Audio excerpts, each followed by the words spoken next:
السلام علیکم۔ کراچی میں موٹر سائیکل ریس کا جنون دو نوجوانوں کی جان لے گیا۔ لرزہ خیز واقعے پر کوہرام مچ گیا۔ دل دہلا دینے والے مناظر نے سب کو رلا دیا۔ کیا آپ حالات حاضرہ سے آگاہی حاصل کرنا چاہتے ہیں؟ خبر کے پیچھے چھپے اصل حقائق جاننا چاہتے ہیں تو ابھی سبسکرائب کیجئے دل مل پاکستان کو اور ساتھ ہی گھنٹی کے نشان پر کلک کر دیں۔ آپ کو بتاتے چلیں کہ کراچی میں موٹر سائیکل ریسنگ کے جنون نے مزید دو نوجوانوں کی جان لے لی۔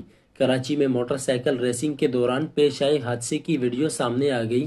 گزشتہ روز ریسنگ میں دو موٹر سائیکل سوار نوجوان جاں بحق اور متعدد زخمی ہو گئے تھے۔ واقعہ ملیر ایکسپریس وے پر پیش آیا جس سے پولیس لاعلم نکلی۔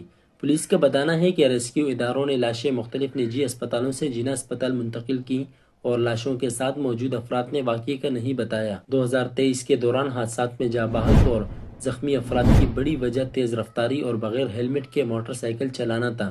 رپورٹ میں بتایا گیا ہے کہ گزشتہ سال 1400 سے زیادہ شہری حادثات میں جانیں گنوا بیٹھے اور 18,000 سے زائد زخمی ہوئے، جن میں زیادہ تر زندگی بھر کے لیے معذور ہو گئے۔